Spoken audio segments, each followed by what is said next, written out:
Nós leremos primeiramente no livro de Êxodo, no capítulo 20.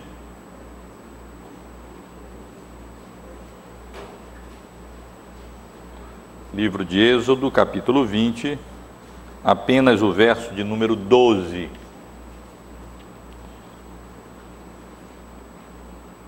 12. Honra a teu pai e a tua mãe, para que se prolonguem os teus dias na terra que o Senhor teu Deus te dá. Honra a teu pai e a tua mãe. No Novo Testamento, irmãos, vamos abrir a Bíblia na carta aos Romanos, no capítulo 13. Romanos, capítulo 13. Vou ler rapidamente os 7 primeiros versículos. Todo homem esteja sujeito às autoridades superiores, porque não há autoridade que não proceda de Deus. E as autoridades que existem foram por ele instituídas, de modo que aquele que se opõe à autoridade resiste à ordenação de Deus. E os que resistem trarão sobre si mesmos condenação, porque os magistrados não são para temor quando se faz o bem, e sim quando se faz o mal. Queres tu não temer a autoridade? Faze o bem e terás louvor dela, visto que a autoridade é ministro de Deus para teu bem. Entretanto, se fizeres o mal, teme, porque não é sem motivo que ela traz a espada, pois é ministro de Deus, vingador, para castigar os que praticam o mal. É necessário que lhe estejais sujeitos, não somente por causa do temor da punição, mas também por dever de consciência. Por esse motivo, também pagais tributos, porque são ministros de Deus, atendendo constantemente a este serviço. Pagai a todos o que lhes é devido, a quem tributo, tributo, a quem imposto, imposto, a quem respeito, respeito, e a quem honra, honra. Na carta aos Efésios, capítulo 5, versos 21 ao verso 26. Efésios, capítulo 5, versos 21 ao verso 26, e depois a partir do capítulo 6, verso 1. Sujeitai-vos uns aos outros no temor de Cristo. As mulheres sejam submissas a seus próprios maridos, como ao Senhor, porque o marido é o cabeça da mulher, como também Cristo é o cabeça da igreja, sendo este mesmo Salvador do corpo. Como, porém, a igreja está sujeita a Cristo, assim também as mulheres sejam em tudo submissas a seus próprios maridos. Maridos, amai vossas mulheres, como também Cristo amou a igreja e a si mesmo se entregou por ela. Capítulo 6, verso 1. Filhos, obedecei a vossos pais no Senhor, pois isto é justo. Honra a teu pai e a tua mãe, que é o primeiro mandamento com promessa, para que te vá bem e sejas de longa vida sobre a terra. E vós, pais, não provoqueis vossos filhos à ira, mas criai-os na disciplina e na admoestação do Senhor.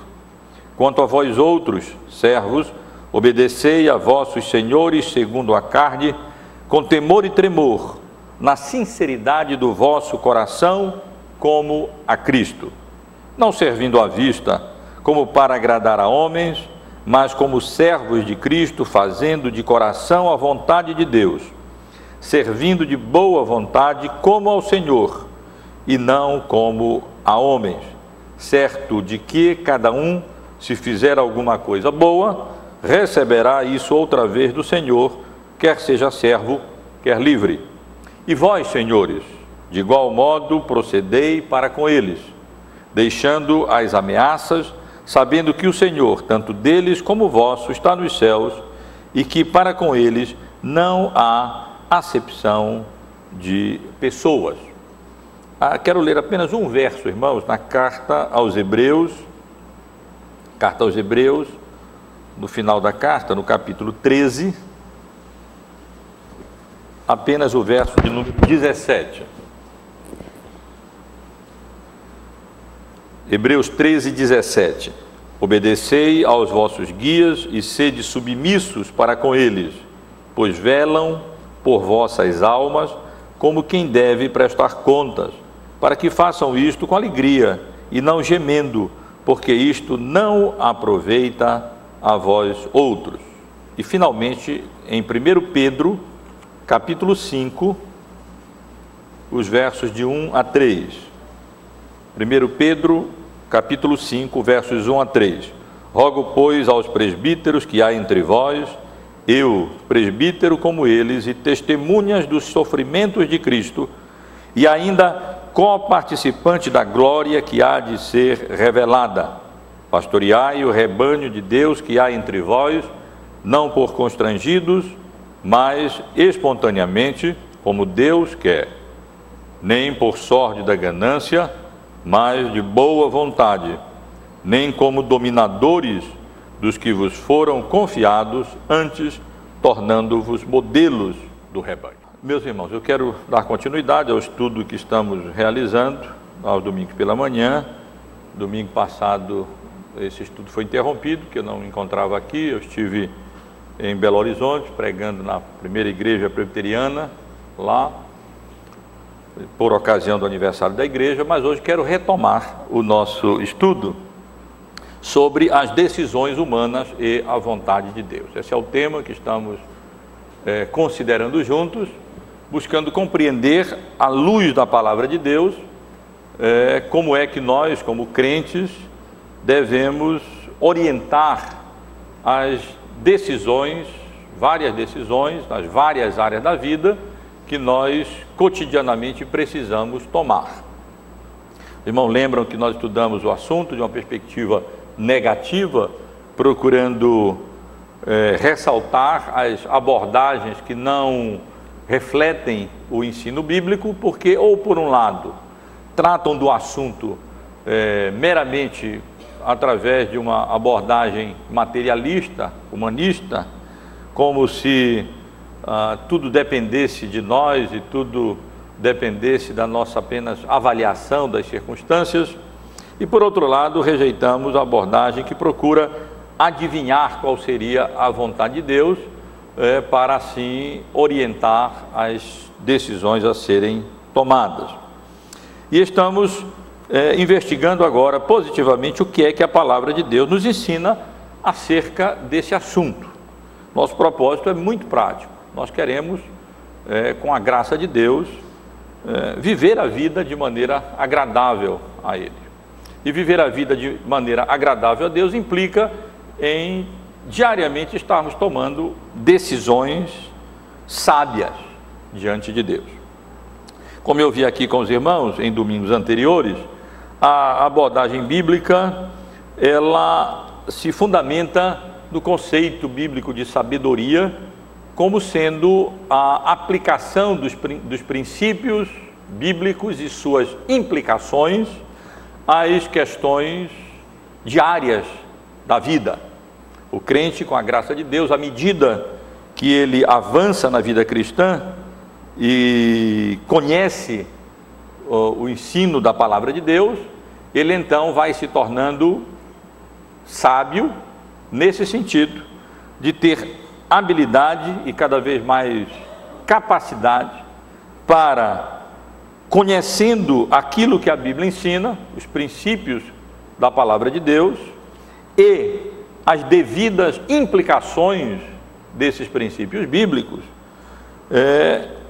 tornar-se capaz de, com a graça dele, saber aplicar esses princípios às circunstâncias específicas da nossa vida.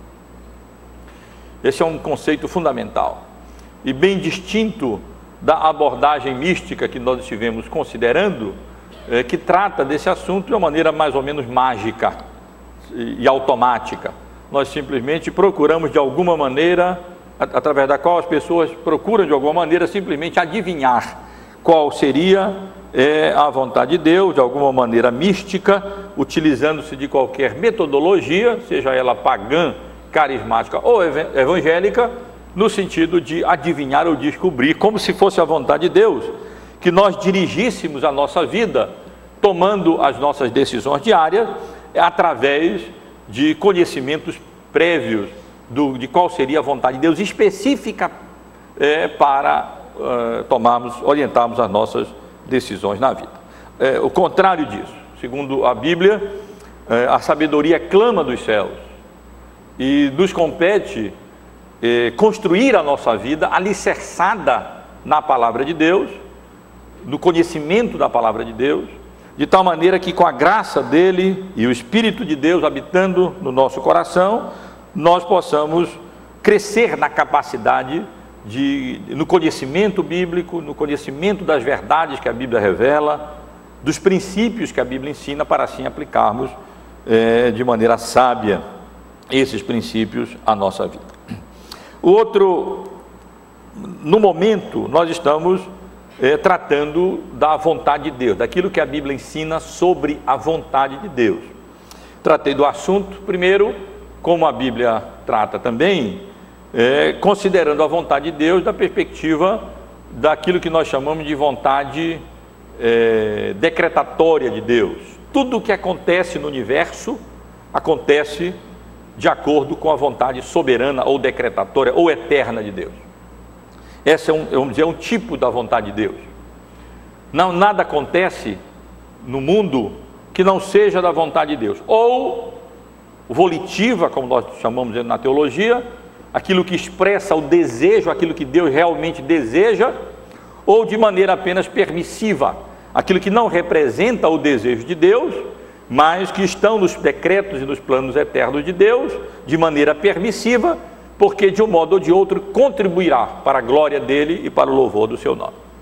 Deus, por exemplo, não tem prazer na morte do perverso, e não tem prazer que o iníquo se destrua, se corrompa, se desperdice, pereça eternamente. Mas está na vontade de Deus que aqueles que não responderem positivamente à sua palavra serão condenados e lançados no fogo eterno. É a vontade decretatória de Deus, permissiva. E apliquei isso aos irmãos, a esse assunto que nós estamos tratando, especialmente no que diz respeito à realização dos nossos planos. O fato de Deus dirigir todas as coisas e soberanamente na eternidade decretar tudo o que acontece, de maneira que nós não podemos compreender, não elimina ou mesmo diminui a nossa responsabilidade humana.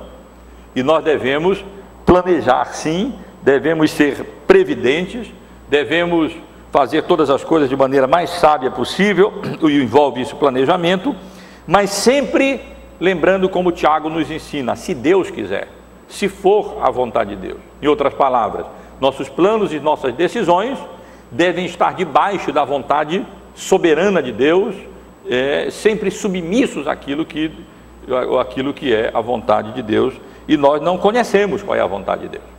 Então nós vamos andando de acordo com os princípios bíblicos. Mas mais pertinente ao nosso assunto é aquilo que nós chamamos de vontade prescritiva de Deus, ou a lei moral de Deus. Isto é, tudo aquilo que Deus requer das suas criaturas morais. Tudo aquilo que Deus revelou na sua palavra, no Antigo Testamento e no Novo Testamento. Todas as ordens e proibições reveladas na Bíblia.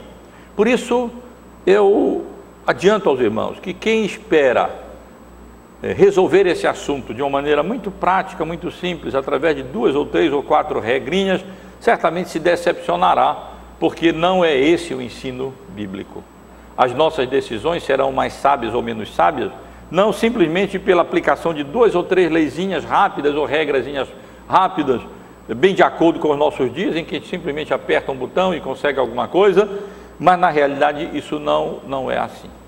tudo aquilo que a Bíblia nos ensina revela essa vontade de Deus acerca daquilo que Ele requer, que Ele demanda de nós, no sentido de como nós devemos viver, o que nós devemos crer e o que nós devemos fazer para vivermos de maneira agradável ao Senhor. Agora, de um modo mais específico, nós podemos estudar a vontade prescritiva de Deus no Antigo Testamento, especialmente com base nos 10 mandamentos, que é um resumo da lei moral de Deus. E nas suas implicações, interpretados os 10 mandamentos de conformidade como o Senhor Jesus nos autorizou a interpretá-los, de maneira ampla e não de maneira restrita, meus irmãos, os 10 mandamentos corretamente interpretados, eles são preciosos como expressão da vontade de Deus, como princípios bíblicos fundamentais, como a essência da lei moral de Deus para nortear a nossa vida, dirigir a nossa vida e orientar de maneira muito precisa qualquer decisão nossa. Esse é o grande problema. Enquanto que a abordagem mística fica ressaltando mistérios e métodos de se descobrir de alguma maneira mística a vontade de Deus, a abordagem bíblica, ela nos conduz à palavra de Deus. E ela leva o nosso pensamento, de fato, cativo àquilo que Deus já revelou na sua palavra, acerca da sua própria vontade para a nossa vida.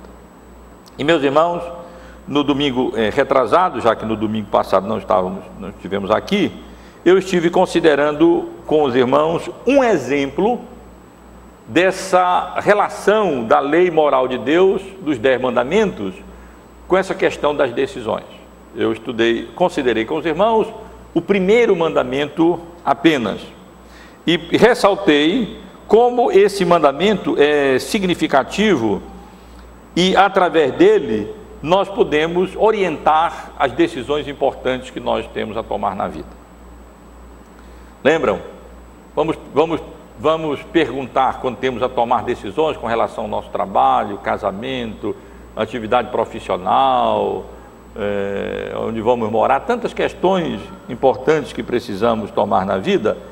Vamos perguntar à luz desse mandamento: glorifica a Deus? A minha decisão é a que mais glorifica a Deus? A minha decisão não implica em uma dedicação imoderada da nossa energia, tempo, atenção e pensamentos, distraindo essa atenção da vontade de Deus, daquilo da glória de Deus, do reino de Deus, daquilo que deve vir em primeiro lugar na nossa vida? Procurei ilustrar isso. São questões são aplicações muito práticas nessas questões da decisão da vida. Você tem um emprego a tomar, você tem uma carreira, você tem as opções de seguir várias carreiras. Você tem, digamos, opções de trabalho, ou de vida, ou de atividades assim, apenas como exemplo. E você deve perguntar, qual dessas opções glorifica mais a Deus? Qual dessas opções vai me deixar o tempo apropriado para dedicar, em primeiro lugar, o reino de Deus e a sua justiça, para que as demais coisas sejam acrescentadas no seu devido lugar? Ou essa atividade vai me consumir de tal maneira que eu não vou poder estar na quarta-feira para a reunião de oração, eu não vou poder estar no domingo à noite na igreja, eu não vou estar domingo de manhã, vai me consumir de tal, eu não vou ter tempo durante a semana para as atividades espirituais mínimas, básicas, fundamentais que Deus requer de mim, a oração, a leitura da palavra, vou negligenciar minha família. Quer dizer, são coisas, são aplicações básicas desse princípio. E mais vale ganhar menos, mas preservar a ordem de prioridade bíblica: primeiro lugar o reino de Deus, segundo lugar a família, terceiro lugar o trabalho, quarto lugar o lazer e as demais atividades, do que reverter essa ordem, e então eu vou experimentar as consequências naturalmente ruins na minha vida. É muito frequente em gabinete pastoral, a gente receber irmãos, irmãs ou casais passando por dificuldades e problemas na vida, e querem uma solução para um problema ali localizado, mas na realidade a estrutura está errada. A observância dessas aplicações básicas e fundamentais está radicalmente impregnada no sentido ruim. E, na verdade, para consertar envolveria uma mudança fundamental na ordem mesmo das atividades familiares e trabalho e na família e tudo mais. Então, apenas para ilustrar. E também, ainda em termos de aplicação, mencionei a questão da submissão à providência de Deus e ao perigo dos ídolos sutis, como o dinheiro, o poder, a carreira, o trabalho, o lazer, que se colocam como realidades na vida de muitas pessoas e que implicam na quebra do primeiro mandamento, porque nós não quebramos o primeiro mandamento apenas quando nós grosseiramente construímos um bezerro de ouro para adorar ou nos prostramos diante da imagem de um santo, mas quando nós dedicamos a nossa energia, o nosso vigor, a nossa atenção, o nosso trabalho, em primeiro lugar, a qualquer outra coisa que não seja a Deus, a promoção do seu reino, ao louvor e à honra e à glória do seu nome. Pode ser o trabalho pode ser o seu Deus, os estudos podem ser o Deus de outra pessoa, a carreira profissional pode ser o Deus de várias pessoas que colocam isso em primeiro lugar na vida. O lazer é o Deus de várias pessoas que tem como objetivo maior os sonhos, suas perspectivas, a mola mestra da sua vida está no lazer. Tudo é feito para o lazer. E então, com isso está se quebrando os mandamentos e muitas decisões são tomadas de maneira errada pela simples não observância das implicações desse mandamento fundamental do primeiro mandamento. Meus irmãos, hoje eu quero simplesmente considerar mais um mandamento. Eu pretendia, no domingo em que tratei desse assunto, utilizar 2 exemplos dos mandamentos. Infelizmente eu não posso considerá-los todos. É um estudo importante que eu sugiro aos irmãos verificarem, fazerem o seguinte: pense numa decisão importante que você tem a tomar na vida. Reflita sobre isso. Qual a decisão você precisa tomar? Mais importante ou menos importante? Você está envolvido nessa decisão. Anote, pegue os 10 mandamentos, pegue a nossa confissão de fé, leia cada um desses mandamentos e o ensino ali resumido do nosso catecismo maior sobre esse assunto e anote num papel quais as implicações desse mandamento, do outro mandamento, para essa decisão que você está tomando na vida. A exemplo daquilo que eu fiz com o primeiro mandamento, nessa questão de trabalho. E os irmãos e irmãs talvez fiquem surpresos em perceberem quanta luz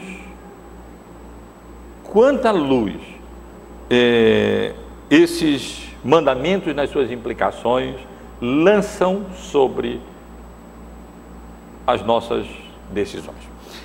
Mas eu queria considerar pelo menos mais um mandamento, é o que eu quero fazer hoje, para na semana que vem, se Deus permitir, abordar ainda essa questão da vontade de Deus, mas no Novo Testamento, estudando algumas passagens que diretamente falam da vontade de Deus. E o mandamento, como os irmãos já devem saber, a partir das leituras que nós fizemos, é o 5º mandamento. A razão é simples. Os 4 primeiros mandamentos, eles tratam da nossa relação vertical com Deus. Todos eles. O primeiro, não terás outros deuses diante de mim. O segundo, não farás para ti imagem de escultura. O terceiro, não tomarás o nome do Senhor teu Deus em vão. E o quarto, lembra-te do dia do sábado para o santificar. Esses 4 mandamentos tratam da nossa relação vertical com Deus. Os outros 6 mandamentos, do 5 até o 10º, tratam da nossa relação horizontal com o próximo. E começa com o 5º mandamento: honra a teu pai e a tua mãe. Depois, não matarás, não adulterarás, não furtarás, não dirás falso testemunho e não cobiçarás. Cada mandamento desse lança, eu repito isso, muita luz sobre as nossas decisões. É um desperdício que as pessoas passem tanto tempo querendo adivinhar qual é a vontade de Deus específica, de uma maneira mágica, como se a vida cristã fosse assim, como se nós fôssemos encorajados a esse tipo de coisa, e deixem de utilizar esse tempo para refletir acerca das implicações de cada um desses mandamentos.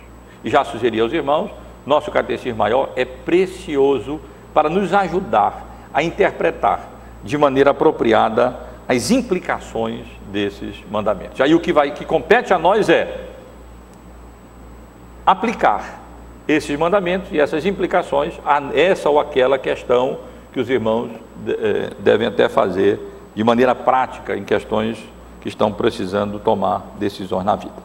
Então, no outro domingo eu tratei sobre o primeiro dos mandamentos relacionados a Deus, e eu quero hoje ilustrar também com o primeiro dos mandamentos relacionados a que dizem respeito a essa relação horizontal entre os homens. Daí, o resumo maior ainda que o Senhor Jesus fez quando inquirido sobre os mandamentos. O primeiro deles, que resume os 4 primeiros: amar a Deus de todo o nosso coração, de toda a nossa força, de todo o nosso entendimento. E o segundo, amar ao próximo como a nós mesmos. Posso até dizer, com base nisso, nós temos orientação para praticamente todas as nossas decisões na vida. Basta perguntar: essa decisão é a que mais honra a Deus? Essa decisão é a que mais contribui para o bem do meu próximo? E só nisso nós teremos orientação muito precisa para todas as nossas decisões, todas as decisões que nós precisamos tomar. Mas vamos refletir um pouco mais, irmão, nesse tempo que me resta, no 5º mandamento. Porque vejam que quando nós pensamos em decisões, muitas vezes nós pensamos naquelas decisões iniciais que vão nos colocar em determinadas relações na vida, ou que nos introduzem a certas relações na vida. Por exemplo, tenho mencionado várias vezes: com quem casar? Deixa eu colocar talvez numa ordem melhor, né? Qual é a minha profissão? O que é que eu vou estudar? Qual o emprego que eu vou exercer? Qual a igreja que eu vou frequentar? Com quem eu vou casar? Essas decisões, elas são importantes porque elas nos introduzem a determinadas relações. Qual a igreja que eu vou frequentar? Então vai me introduzir, se for essa igreja, a relações entre irmãos em Cristo, que juntos adoramos a Deus, na mesma congregação. Vai nos introduzir a relação entre membro e oficiais, oficiais e membros, ou entre oficiais. Então essas decisões são importantes nesse sentido. Com quem eu vou casar, a mesma coisa, porque vai nos introduzir a relação que vai, teoricamente pelo menos, perdurar durante a vida toda, entre marido e mulher, depois entre pais e filhos, filhos e pais. Que emprego eu vou trabalhar? Isso vai me introduzir em relação com colegas de trabalho, com superiores, com inferiores, na maioria das vezes, né? Inferiores em posição no trabalho. Quer dizer, essas decisões são importantes e normalmente nós pensamos nelas porque elas nos introduzem a essas relações, áreas de relações da vida. Entretanto, meus irmãos, a maioria das nossas decisões, elas dizem respeito a uma infinidade de questões quando nós já nos encontramos dentro dessas relações. Sejam elas de estudo, de trabalho, de família, de casamento, de igreja, de Estado, etc. São relações familiares. Uma grande infinidade de decisões que nós tomamos não são com quem eu vou casar, onde eu vou trabalhar, embora importantes, ou que igreja eu vou frequentar. Mas dentro dessas relações, nós diariamente temos uma infinidade de decisões na vida. Como é que eu vou responder a fulano e beltrano? Se é que eu devo responder. Como é que eu vou proceder diante disso? Como é que eu vou me conduzir diante daquilo que o meu chefe me pediu no trabalho? Como é que eu vou tratar esse meu colega de colégio que está pisando no meu pé? Como é que eu vou me relacionar com o meu professor, diante da tarefa que ele passou. São diárias, meus irmãos, podem imaginar, na experiência individual de cada um de vocês, já notar várias decisões que durante a semana estão precisando tomar, e verão que a grande maioria das decisões diz respeito já a essas relações nas quais nós já nos encontramos na soberana providência de Deus. Sejam elas familiares, como eu disse, marido, mulher, filhos, de trabalho, colegas, patrões, empregados, de igrejas entre irmãos e oficiais, Estado, cidadãos, autoridade, etc. E, meus irmãos, a lei moral de Deus tem muito a nos ensinar, não apenas sobre aquelas decisões que nos introduzem a essas relações, a um leque de relações, mas as infinidades de decisões que nós precisamos tomar já dentro dessas várias relações nas quais nós somos colocados na providência de Deus. E os mandamentos têm muito a nos dizer sobre isso, e o quinto mandamento em particular tem muita luz a lançar sobre essa questão. Faça isso como exercício, anote uma questão que você está precisando decidir, a decisão que você está precisando tomar, e depois procure aplicar as implicações desse quinto mandamento e relevar e considerar no que diz respeito à decisão que você precisa tomar, e você verá que vai receber luz sobre esse assunto. Então, irmão, deixa eu considerar esse quinto mandamento, como eu fiz com o primeiro mandamento, no domingo anterior, a partir do nosso catecismo maior. No nosso catecismo maior, nós aprendemos que esse quinto mandamento, ele não diz respeito apenas, de maneira estrita, à nossa relação de filhos e pais, mas diz respeito de maneira mais ampla, como eu já considerei com os irmãos aqui, que o Senhor Jesus nos autoriza a isso, interpretando os mandamentos de uma forma ampla. Já vimos, não quebra o mandamento não matarás, quebra o mandamento não matarás, não apenas aquele que dá um tiro em alguém, mas na verdade, como Jesus ensinou, aquele que se ira contra o seu irmão. O que implica que tudo que nós fazemos que produza qualquer dano sobre o nosso próximo e já está incluído nesse mandamento, e assim por diante. Então, a partir das perguntas 123 a 128 do nosso catecismo maior, nós temos algumas perguntas que esclarecem essa questão. Eu vou ler rapidamente com os irmãos, depois vou comentar e vou tentar aplicar, extrair daí princípios que devem nortear as nossas decisões. Como não posso fazer com todos, eu ressalto. Faço isso na esperança de que os irmãos façam a mesma coisa com os demais mandamentos nas questões que precisam decidir. A pergunta 123 do nosso catecismo maior pergunta: qual é o quinto mandamento? E a resposta é que o quinto mandamento é: honrarás a teu pai e a tua mãe, para teres uma longa vida sobre a terra que o Senhor teu Deus te há de dar. A própria promessa anexada a esse mandamento já aponta para o fato de que é um mandamento que resulta na obediência a ele, tem a ver com a própria duração da nossa vida nesse mundo. É claro que envolvendo as decisões que nós vamos tomar quando elas de fato honrem a pai e mãe. Mas a pergunta 124, a resposta à pergunta 124 do nosso catecismo maior, deixa claro que o pai e mãe aqui, realmente, para ser corretamente interpretado, tem um sentido mais amplo. O que significam as palavras pai e mãe no quinto mandamento? Resposta: as palavras pai e mãe no quinto mandamento abrangem não somente os próprios pais, mas também todos os superiores em idade, dons, especialmente sobre todos aqueles que pela ordenação de Deus estão colocados sobre nós em autoridade, quer na família, quer na igreja, quer no Estado. Claro que nós podemos aqui desmembrar Estado, no sentido de quer no trabalho, quer na escola, aqueles que Deus coloca sob autoridade, com autoridade sobre nós. Eu li várias passagens bíblicas no início com os irmãos que mostram o ensino bíblico sobre essa relação. Os irmãos devem ter percebido, de autoridade de um lado e deveres de outro na Bíblia, com relação a pais e filhos, com relação a marido e mulher, com relação à autoridade civil que é instituída por Deus, com relação aos oficiais da igreja e membros da igreja, lá em Hebreus e Pedro.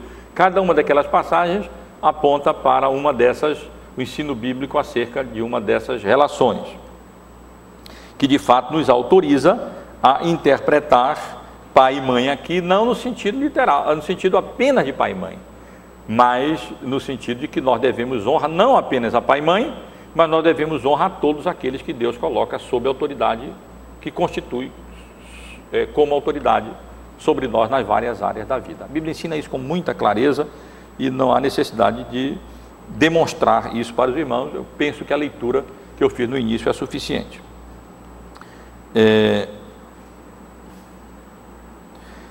A pergunta 125 diz assim: por que são os superiores chamados de pai e mãe? Resposta: os superiores são chamados pai e mãe para lhes ensinar que em todos os deveres para com os seus inferiores, devem eles, como verdadeiros pais, mostrar amor e ternura para com aqueles, conforme as suas diversas relações, e para levar os inferiores a cumprirem os seus deveres para com os seus superiores, pronta e alegremente, como se estes fossem seus pais. Quando nós pensamos em superiores como pais e inferiores como filhos, nós, por um lado, como pais, agiremos com amor, firmeza, mas também com amor e ternura, como também, como nós nos relacionamos com nossos filhos de maneira saudável, como também os inferiores lembram que devem cumprir os seus deveres com os pais, com alegria, com respeito, com honra, com prontidão. Mas na pergunta 127 e na pergunta 128, na resposta a essas duas perguntas, que os autores da Confissão de Fé especificam melhor essa relação, primeiro, dos inferiores para com os superiores. Eu vou abordar esses três assuntos rapidamente. A atitude dos inferiores para com os superiores, positiva e negativamente. A atitude dos superiores para com os inferiores, positiva e negativamente. E a atitude dos iguais, positiva e negativamente. É assim que a Confissão de Fé, o Catecismo Maior, trata do assunto. E observem, irmãos, qual é a resposta que a Confissão de Fé oferece para a pergunta de número 127. Qual é a honra que os inferiores devem aos superiores? Porque, afinal de contas, no sentido mais amplo, os irmãos estão acompanhando, eu espero, é disso que esse mandamento trata. Então, qual é a honra que nós, e todos nós somos inferiores? Alguém pode ser superior ninguém é superior absoluto, né? Sempre é inferior de alguma maneira. Mesmo que seja patrão em algum lugar, sempre tem um patrão sobre ele, e sempre nós estamos colocados debaixo de autoridade. Qual é a honra que os inferiores devem aos superiores? Resposta: a honra que os inferiores devem aos superiores é toda a devida reverência sincera em palavras e em procedimento, a oração e ações de graça por eles, a imitação de suas virtudes e graças, a pronta obediência aos seus mandamentos e conselhos legítimos, a devida submissão às suas correções, a fidelidade, a defesa, a manutenção das suas pessoas e autoridade, conforme os seus diversos graus e a natureza das suas posições, suportando as suas fraquezas e encobrindo-as com amor, para que sejam uma honra para eles e para o seu governo.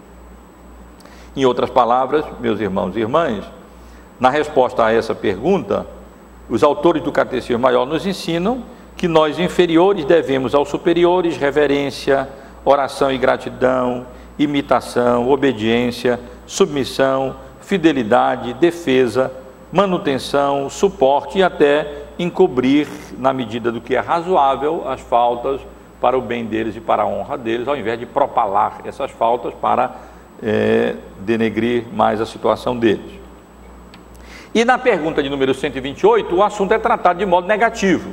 Se aqui, na pergunta de 127, nós temos a honra que nós devemos os inferiores devem aos superiores, quais os pecados dos inferiores contra os superiores? Obviamente é o contrário daquilo que é estabelecido aqui como nosso dever positivo.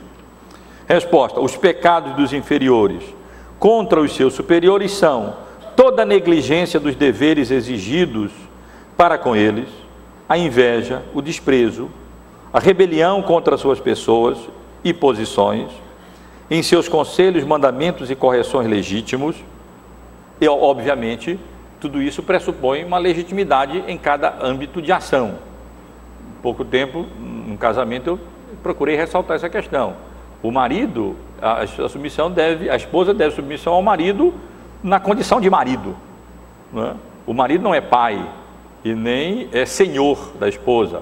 Então, dentro dessa relação, os governantes também, eles não podem nos obrigar a coisas que estão fora do âmbito da autoridade deles, assim como os pais não podem obrigar os filhos coisas que estão fora do âmbito da autoridade deles. E nem os oficiais na igreja podem obrigar a membro da igreja em coisas que estão fora do âmbito da nossa autoridade. A maldição, a zombaria e todo comportamento rebelde e escandaloso que venha a ser uma vergonha e desonra para eles e para o seu governo. Com base nessas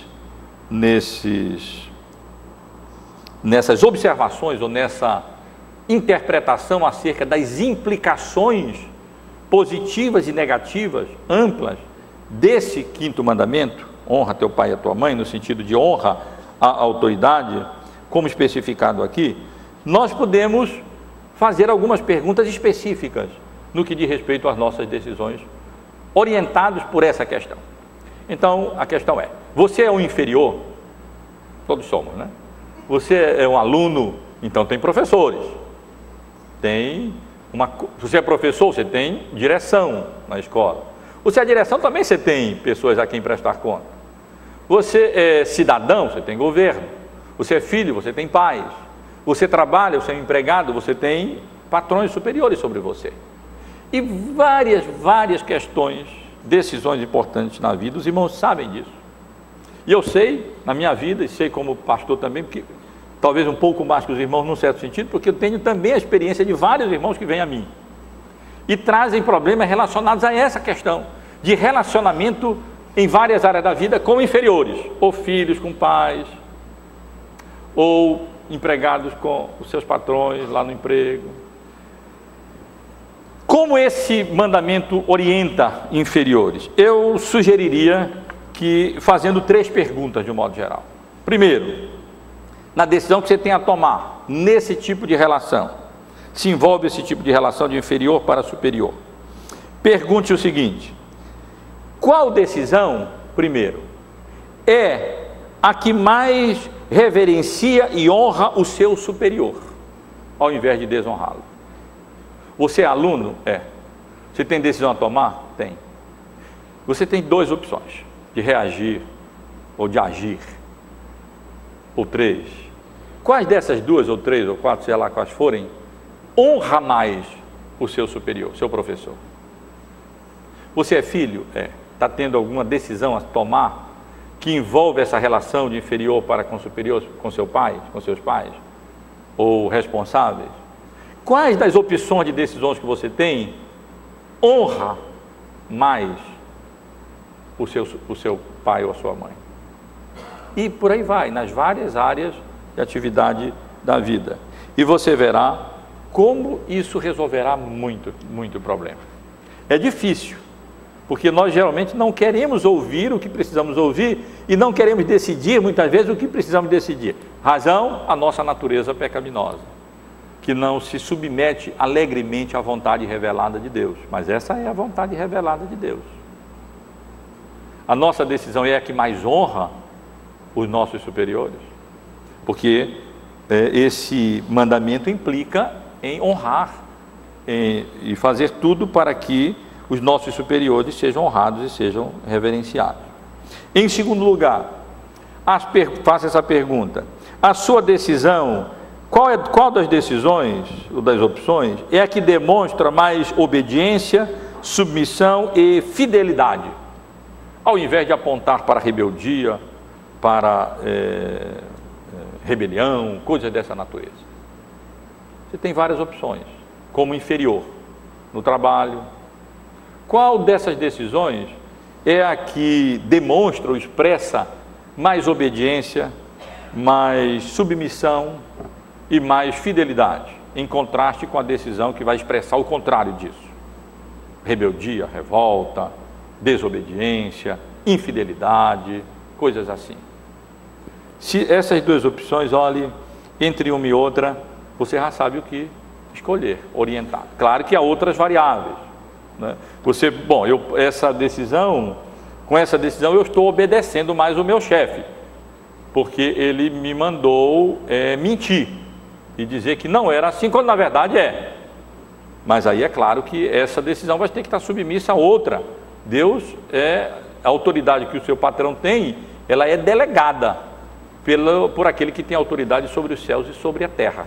E antes importa obedecer a Deus do que aos homens. Então, neste caso, convém desobedecer. Nós não temos uma variável só, mas é nessa multidão de variáveis que nós, com a bíblica, de ensino bíblico, que nós alcançamos sabedoria e tomamos decisões apropriadas na vida. E a terceira pergunta, como aplicação dessas implicações do quinto mandamento para as nossas decisões, como nessa relação de inferiores aos superiores. Porque muitas decisões, eu repito, são tomadas nessa área diariamente. E muitas vezes nos afligem, nós ficamos em dúvida. Como fazer? O que fazer? Eu obedeço? Eu não obedeço? Eu faço assim? Eu faço assim? Então, primeiro, qual é que promove mais a honra? Segundo, qual que demonstra mais obediência, submissão e fidelidade? E terceiro, qual que promove mais a própria defesa, a manutenção, a prosperidade, o apoio dos superiores, ao invés de negligência e de desprezo? Deixa eu tentar explicar um pouquinho. Você é um empregado? Qual das suas decisões vai contribuir para prosperar mais a empresa? Para o progresso do seu patrão? Essa é uma decisão importante nesse sentido. Ou você é filho? Qual das suas decisões vai significar mais apoio aos seus pais? Mais amparo aos seus pais?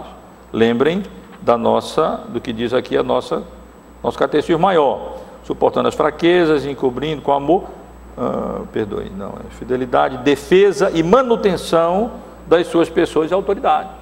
Então, quais das suas decisões de fato contribui mais para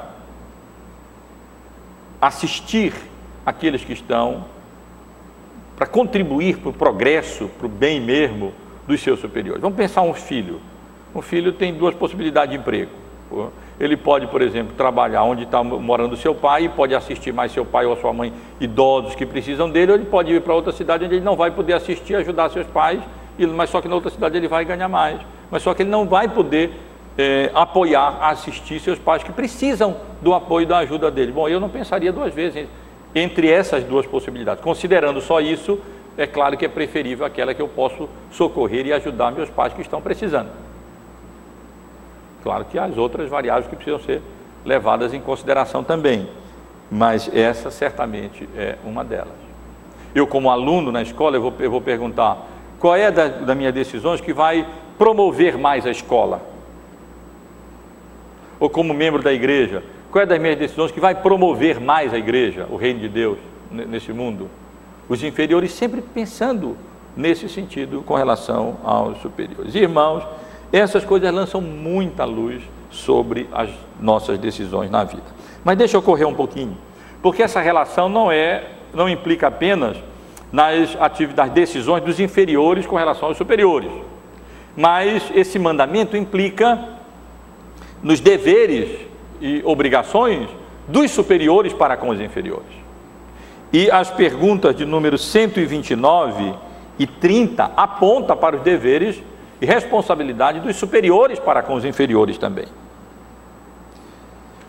A pergunta 129 diz assim: que exige dos superiores para com os seus inferiores esse mandamento? O que é que esse mandamento exige dos superiores para com seus inferiores? Resposta: exige-se dos superiores, conforme o poder que recebem de Deus e a relação em que se acham colocados, que amem os seus inferiores, que orem por eles e os abençoem, que os instruam, aconselhem e admoestem, aprovando, animando e recompensando os que fazem o bem, e reprovando, repreendendo e castigando os que fazem o mal, protegendo-os, promovendo-lhes tudo o que é necessário para a alma e o corpo, e que por um procedimento sério, prudente, santo e exemplar, glorifiquem a Deus,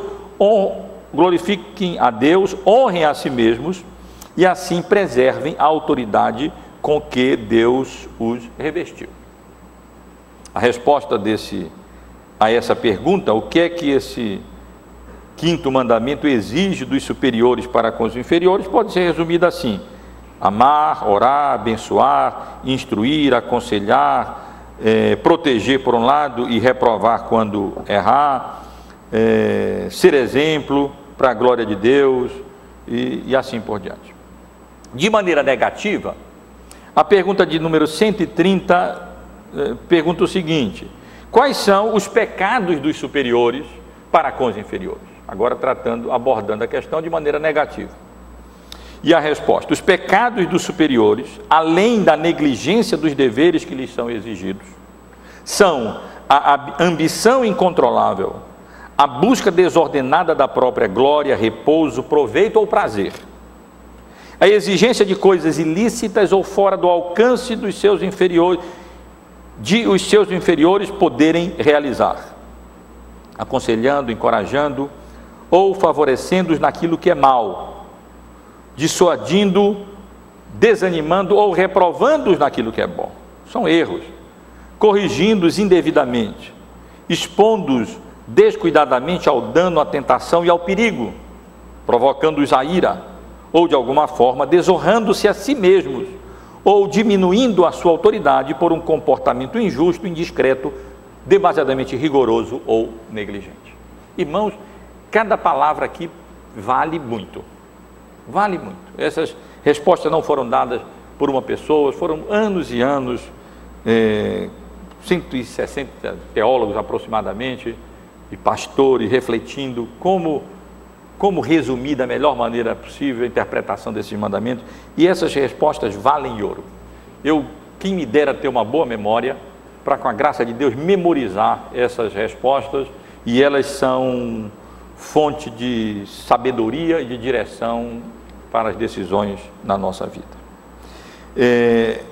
Eu resumiria a aplicação dessas implicações do quinto mandamento no que diz respeito aos deveres e pecados dos superiores para com os inferiores, fazendo também 3 perguntas. Você tem decisões a tomar, você de alguma maneira é superior, você tem empregados sob o seu cuidado, você tem filhos, você é professor, você exerce uma posição no seu trabalho onde está sob a autoridade sobre algumas pessoas. Muito bem, tem decisões a tomar com relação a essa relação de superior para com inferior, quer tomá-la de maneira sábia, e eu quero sugerir 3 perguntas que você deve fazer ao tomar essas decisões com relação aos seus inferiores. Primeira delas, qual das decisões que você pode tomar é a que mais contribui para o bem-estar material e espiritual dos que estão debaixo da sua autoridade ou controle. Eu posso tomar essa decisão, eu posso tomar essa decisão. Eu posso tomar essa decisão no que diz respeito à minha empresa, ou no que diz respeito como pai, e essa ou essa decisão. Qual dessas 2 decisões vai contribuir mais para o bem-estar e o progresso físico mesmo, material, daqueles que estão debaixo da minha autoridade? E o progresso espiritual deles também, é claro, porque se contribui mais para o progresso material, não espiritual, nós sabemos qual é o valor mais importante, o que tem implicações mais perenes na vida, não é? Mas as duas coisas devem ser levadas em consideração. Eu, como pai, as minhas decisões, eu tenho que sempre pensar o que é melhor para os meus filhos. Ou na igreja, o que é melhor para os membros da igreja. Ou na ARPAV, o que é melhor para os professores e para os alunos. Para o bem material deles mesmo, o que é melhor para eles. Os irmãos sabem que o mundo não pensa assim. Na maioria das vezes o mundo não está nem aí para saber, os patrões, o que é melhor para os seus empregados, ou o que é melhor para aqueles que estão debaixo. Eles querem saber, na maioria das vezes, querem saber o que é melhor para eles. E não aquilo que é melhor para os seus, para aqueles que estão debaixo da sua autoridade. Mas nós não podemos fazer assim. Nós temos que pensar, qual da minha decisão favorece mais aqueles que estão debaixo da minha autoridade. Em segundo lugar, a segunda pergunta a ser feita, o que é que eu estou tentando fazer? Aplicar essas implicações a essas questões das decisões na vida, nessas relações de superior para com inferior. A segunda pergunta que eu faria seria, o que você deve fazer, eu sugiro, seria, qual das decisões, que decisão eu tomaria, que encorajaria mais os que praticam o bem e que repreende os que praticam o mal, ao invés de desanimar aqueles que praticam o bem e de encorajar o erro, porque esse é dever dos superiores. Isso no nosso país não se leva em consideração. Daí a situação de caos em que a gente vive. Essa ideia de passar a mão por cima, de não. Se por um lado nós devemos estar preocupados com o bem-estar daqueles que estão debaixo da nossa autoridade, por outro lado, nós devemos ser zelosos no sentido de recompensar aqueles que estão debaixo da nossa autoridade e fazem o bem. E ao mesmo tempo zelosos no sentido de repreender ou punir, dentro das formas apropriadas, é claro, aqueles que praticam o mal. E negligenciar em uma ou outra coisa, nas nossas decisões nós vamos estar falhando. E criando confusão. E não deixando clara a diferença entre o bem e o mal, entre o justo e a justiça e a iniquidade e a perversidade. E isso é uma das grandes causas do nosso país se encontrar da maneira que se encontra. Essa nossa leniência mesmo, generalizada, como autoridades nas várias áreas da vida, em exercer essa atividade, por um lado, o seu empregado ou seu filho, está procedendo bem, pois muito bem, parabéns, e na medida do que nos compete, recompensar essa atitude. É muito bom encorajar, animar aqueles que estão fazendo bem, para que eles se sintam de fato recompensados e sejam de fato recompensados, seja pelo reconhecimento daquilo que está sendo feito, seja por uma remuneração mais digna, seja pelas maneiras que tiverem ao nosso alcance. Por outro lado, se alguém está fazendo erro, ele deve ser disciplinado, ele deve ser, se o filho está fazendo errado, ele precisa ser disciplinado, por amor a ele, é nosso dever, faz parte da nossa responsabilidade, é implicação legítima do quinto mandamento, e nós estamos quebrando o quinto mandamento quando nós não ensinamos aqueles que estão debaixo da nossa autoridade e não restringimos a iniquidade deles, a impiedade deles, para o bem deles e da sociedade, da família, do trabalho, da escola, da igreja, da sociedade de modo geral. É nosso dever fazer isso, é nossa responsabilidade fazer isso. E nós devemos perguntar, que decisão, dentre essas que eu preciso tomar, como superior, contribuirá para encorajar aqueles que estão praticando bem e para desencorajar, mesmo, tolher, reprimir aqueles que estão fazendo o mal. Essa é a decisão sábia a ser tomada. E não aquela que inverte esses valores e acaba promovendo quem está fazendo o erro ou negligenciando, deixando de exercer a disciplina legítima dentro da área e dos meios apropriados para cada área, é claro, e deixando de recompensar aqueles que estão fazendo o bem para, com a graça de Deus, promover o bem. Porque esse é dever da autoridade. Lembrem de Romanos 13, a autoridade ele tem dever de promover o bem, ela é espada de Deus para reprimir o mal e para promover o bem. E a terceira pergunta que eu faria para orientar as decisões de superiores com relação aos seus inferiores seria: qual das decisões a tomar honra mais a mim próprio como autoridade e a autoridade que Deus me concedeu? É muito importante, porque de outro modo eu estou destruindo a própria autoridade. Se como pai, ao invés de honrar a mim próprio nas minhas decisões, com as minhas atitudes, eu estou diminuindo a minha autoridade através de um comportamento injusto, excessivamente rigoroso ou negligente, eu estou contribuindo para minar a autoridade bíblica, eu estou desobedecendo, eu não estou honrando a autoridade que Deus nos delegou, ao nos desonrar a nós próprios, quando nós, através das decisões que tomamos, não contribuímos para exaltar a autoridade que Deus nos deu, para honrar a autoridade que Deus nos confiou, seja como pai, como mãe, seja como professor, seja como patrão, seja como autoridade civil, seja como autoridade eclesiástica. Nós estamos desonrando se nós não fizermos isso. E meus irmãos, apenas para concluir, que o tempo já está se esgotando, apenas uma observação sobre essa relação entre iguais. O catecismo trata desse assunto nas perguntas de número 131 e 132 de maneira breve. Na pergunta 131, quais são os deveres dos iguais? A resposta é: os deveres dos iguais são o considerar a dignidade e merecimento uns dos outros, tendo cada um aos outros por superior, e o alegrar-se com os dons e a promoção uns dos outros como sendo de si mesmo. E, na resposta à pergunta 132, quais são os pecados dos iguais? O catecismo responde: os pecados dos iguais, além da negligência dos deveres exigidos, são a depreciação do merecimento, a inveja dos dons, a tristeza causada pela promoção ou prosperidade dos outros e a usurpação da preeminência que uns têm sobre os outros. Muitas das decisões que nós temos a tomar na vida dizem respeito à relação entre iguais, irmãos na carne, nossos filhos, irmãos, um irmão com outro,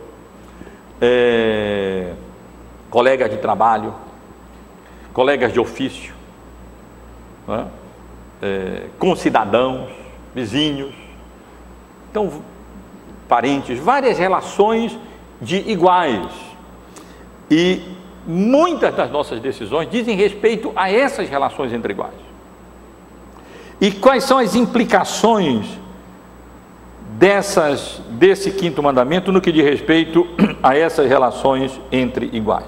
Eu anotei aqui sugeri que você faça duas perguntas nessa questão das relações entre iguais. Você tem uma decisão a tomar envolvendo, eu poderia imaginar aqui várias situações, mas penso que se os irmãos pensarem as suas próprias decisões e anotarem, nós vamos ter um exemplo riquíssimo de várias questões nessas várias áreas. E eu faria duas perguntas. Primeiro, qual da decisão exalta mais a dignidade, o merecimento do outro, do próximo, ao invés de diminuir ou depreciar o merecimento? Posso tomar duas decisões com relação ao meu colega de trabalho. Numa, ele vai ser exaltado, os méritos dele vai ser exaltado. Outra decisão, eu vou depreciar o mérito dele. Biblicamente você já sabe qual é a decisão que você deve tomar, aquela que exalta os méritos do igual, ou do colega de sala. Duro é esse discurso, talvez para muitos. Colega de trabalho, talvez duro seja esse discurso. Exaltar os méritos daquele colega de trabalho enjoado, não é? Chato, ao invés de depreciar de alguma maneira os méritos, os valores, os dons que Deus concedeu a ele. Pode ser difícil, Mas essa é a decisão sábia, bíblica, a ser tomada.